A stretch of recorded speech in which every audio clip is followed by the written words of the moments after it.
Hey everybody. So you may have heard about the talk about the NHL Entry Draft maybe happening in June before they decide when or even play any games to finish the 2019-20 season. So in light of that, I thought I'd start doing my draft, I guess, preview videos. So I'm going to take a look at some of the prospects that might be available when Montreal picks. Don't know when they're going to pick and don't know how they're going to figure it out before games are played or they decide on the season, but that's what there's talk about. And it's legitimate talk. You can go look. Gary Bettman did an interview with Ron McLean, live stream, so it's out there on YouTube, and you'll see what I mean. So we're going to do a series of videos of all the picks that I think may be available for Montreal that they might pick, and the top 3 North American skaters, top 3 European skaters. And I don't think the top 3 North American skaters are going to be available for Montreal to pick. Unless they win the lottery.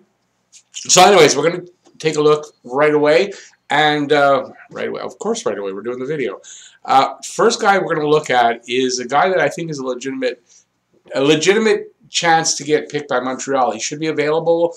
I personally think between 6th and 9th he's going to go. And I think he's a good option. For me personally, I'd like to see Jamie Drysdale. He fits a lot of bills for Montreal. He's a great defenseman, offense, defense. He can probably start next season, and I just think he fits the bill for Montreal. And that's the guy I kind of want, but I don't think he makes it past the 3rd pick. So unless Montreal's picking 3rd, I don't think they're going to get Drysdale. But this next guy is a guy that is second best. He's considered the second best defenseman in the draft this year, and he's also projected to go, like I said, in the top 10. And I think Montreal, if they do pick 8th, might take this guy. It's Jake Sanderson. Jake Sanderson is a 17-year-old. He is 6'2", so he's got size. He's 185 pounds. Not to worry, he's only 17. He'll probably end up over 200.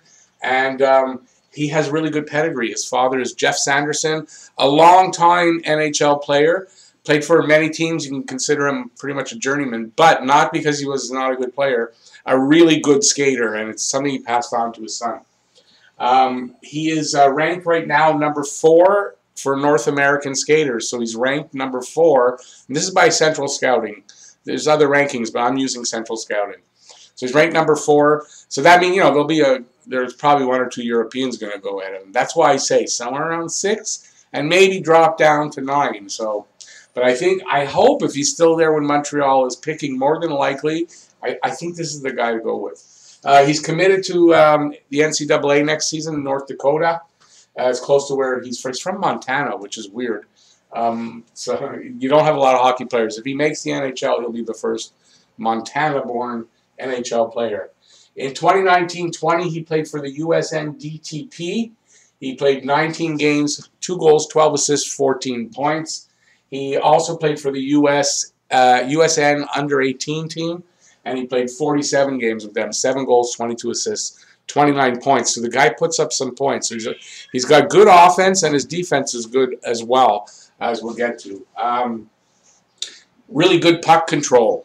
Skates really well, and he can control the puck. Apparently, no matter which way he cuts, the puck doesn't bounce around on him. Strong defensive mindset. So, like I said, he's got good offensive numbers, but he's also got a really good, solid defensive mindset. And a good offensive upside, as we see here. He's very calm and composed, and they say he plays a clean game, very confident when he player. Great hockey sense. And he makes good decisions and really quickly. So his read and react is really good. And that's with or without the puck. He's a great skater, wins foot races, and the chip and chase. So, when they just chip it in and they go after the puck, he's good at that because he's quick.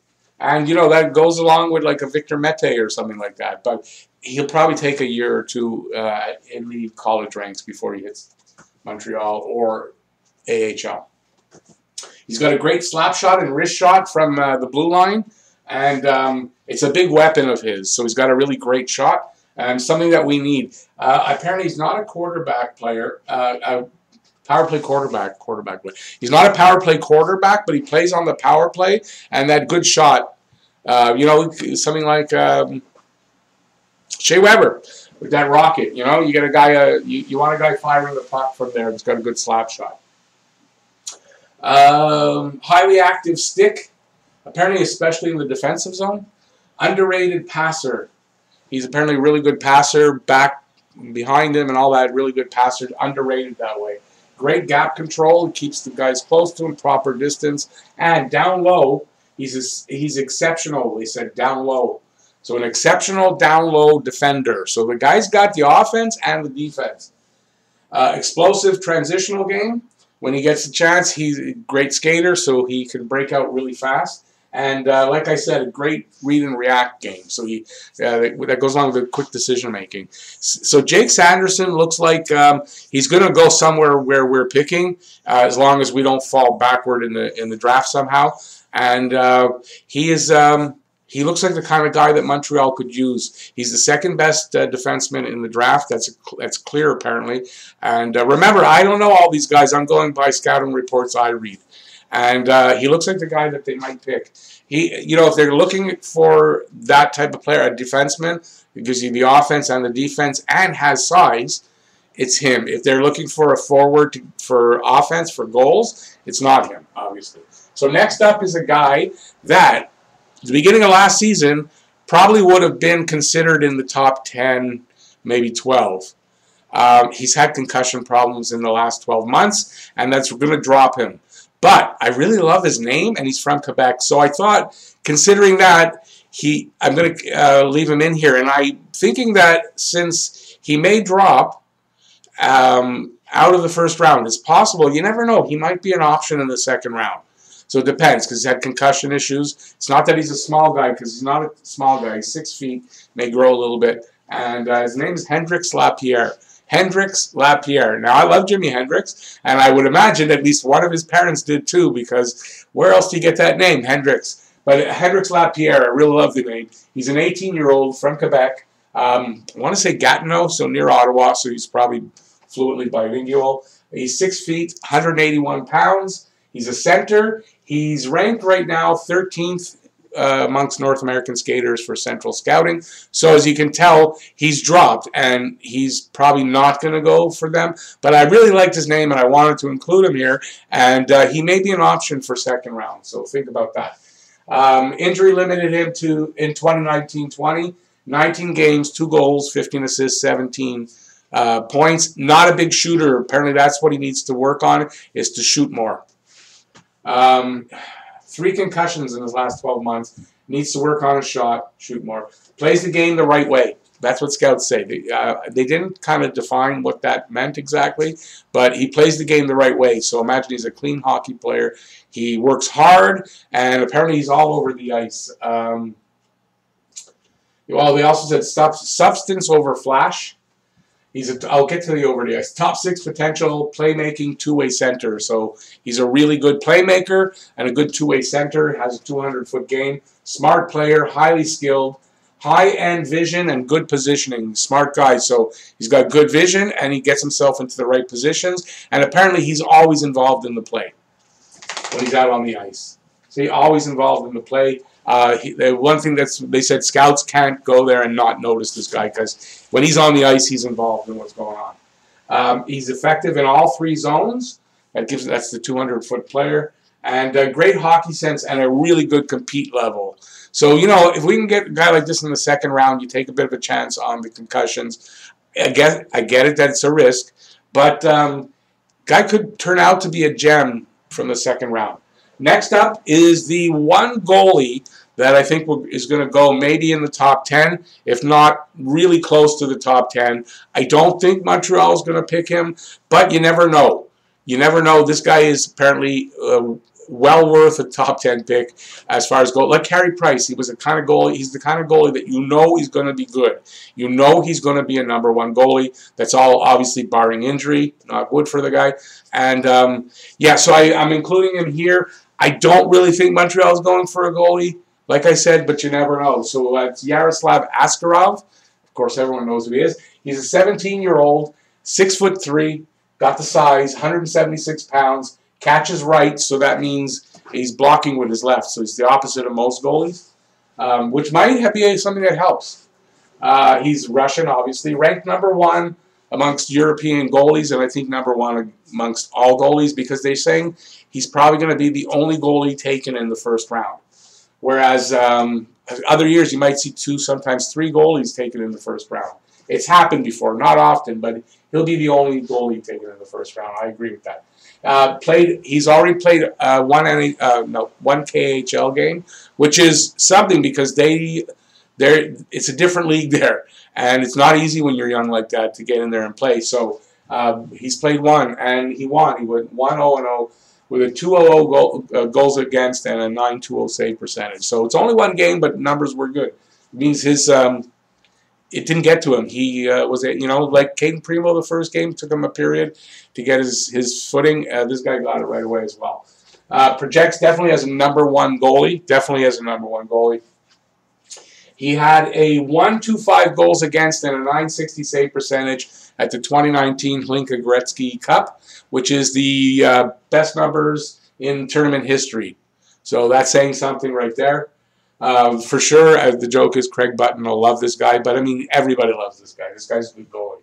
He won the World Under-18 in 2018 versus a really great U.S. national team, and he was only 16. And apparently he almost single-handedly won that tournament. So, he's seeming to have the pedigree. I wrote here, should go top 10, only goal in the first round. I didn't read it till now, but I did say it. Has great mobility and a unique way of getting around, apparently. And he's got a unique way standing in the net, where apparently his upper body doesn't move a lot, but he's always on his toes and moving around, and apparently it keeps him focused and into the game. That's what he says. And it looks weird, but he's got great mobility, near perfect movement in his crease. I watched a couple of his highlights, and very square. He's always square, moves properly, and he's always square to the shooter. Textbook positional goalie. Seems effortless in his net. Doesn't look like he works. Where some goalies, they sometimes fight going side to side, or you get a lot of action in front, and they kind of lose the crease, the center of the crease where you got to move from, and they get caught over on one side. And I think that's kind of what they mean. Excellent vision and anticipation in his puck tracking. So he's a really great puck tracker. I referred to Carey Price before. One of Carey Price's best abilities is his puck tracking and staying square to the shooter. And the moving side to side, staying square, tracking the puck. This guy's got the same ability. Carey Price went #5. This guy's going to go in the top 10. He's got that same star quality. Incredible rebound control. Glove hand may be his biggest weapon. So he catches this side. So it's this side. Carey Price, pretty good with his glove. Very similar. Very quick post to post. Always square to the shooters. I wrote it down there. Confident and aggressive. Very confident in his abilities, and he's aggressive, which means he comes out and challenges the shooters. And this guy looks like a sure thing.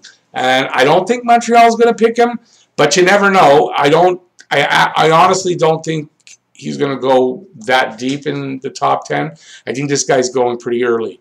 For a goalie, it's unusual, but I think this guy's going pretty early. So there you go. That's my first 3 draft prospects, I guess you call them, for Montreal, depending on what they're looking for. Although, like I said, Hendrix Lapierre was basically there because of, I really liked his name, and I heard he's going to be a top 10. And then when I really researched it, saw that he's dropping because of the injuries. But I like this kid. I love the name, and he's from Quebec, and maybe you take a chance on him, see how far he drops, see what you got as far as picks, and maybe pick him up in the second round, because I have a feeling he's going to go down to the second round. Okay, so there you go. That's there'll be 5 more videos like this. I've got 10 guys I'm looking at in 4 videos, and then I'm doing a video each for the top 3 North American skaters and top 3 European skaters. So it's a 6-video series. every 5 days. I think I'm going to have one of these out. So hopefully you'll take a look for that. If you liked it, give a thumbs up. And while you're on the way down there to do that, there's a comment section down there. Please leave me any comments about these guys. What you think, if you think that maybe Montreal will really go after. I think Jake Sanderson is a really strong candidate to be picked by Montreal. Let me know what you think. And next up, I think we're going to have Cole Perfetti and like those guys. Cole Perfetti and I think Marco Rossi are candidates as well. But anyways, I'll go through that in the next videos. If you haven't subscribed yet, please subscribe, ring the notifications bell. That's going to get you your daily fix of Blue, Blanc, Rouge right here at Talking Habs. And thanks for watching, everybody. Please keep safe. Wash your hands a lot. The sanitizer. Wear a mask when you go out. That's really important. Stay home as much as you can because now everybody's kind of going to be allowed to get out soon. So, you know, stay home as much as you can. And we'll ease into it, and it's the safest way. So stay safe, everybody. Thanks for watching. Peace out. See you next video.